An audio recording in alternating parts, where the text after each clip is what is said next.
early childhood really starts with the parents, right? And so a lot of my work at Seasons of Seven is actually with the parents and not with the child. And so we just talked about how simple early childhood can be, but then how complicated it is with setting the foundation, with how do we build a rhythm? How do we understand our parenting values? How do we bring these beautiful stories, all of what we just talked about.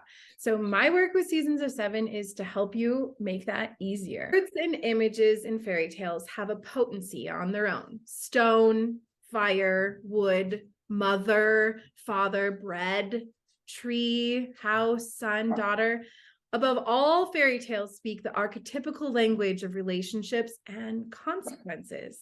The more that we can understand as parents of where they're going, the more that we can be there for the journey, right? Like keeping them where they need to be for a little bit longer and then walking with them. And I think that we get so hung up on it as a society. It just cracks me up. And it cracks me up, I think, because as adults, I don't go, hey, Deborah, what reading level are you at?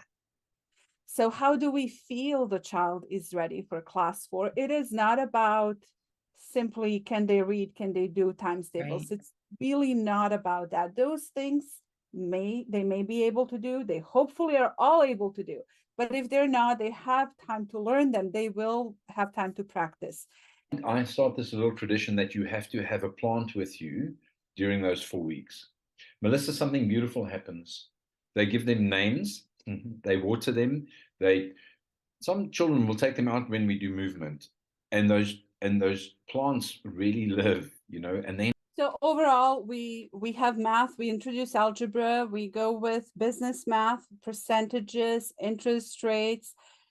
We bring in astronomy, and we bring in geometry, which is now precise, which we use geometric tools, and we really aim at that precision. You know what? I love the curriculum so much, and I really see that there's a need for this. There's a lot of parents who are struggling, and I want to help. And so I thought, well, let's just give it a shot and see what happens. That's how we were in year one. We were like, let's just do it. Let's see what happens. It'll come together as it goes. And it did. And you know what happened? Beautiful connections and relationships formed through the screen, through the computer screen. I was blown away. If you're a parent listening to us right now, like getting back to that wonder is a key to better behavior with your child, less conflict in your home, better lessons with your child.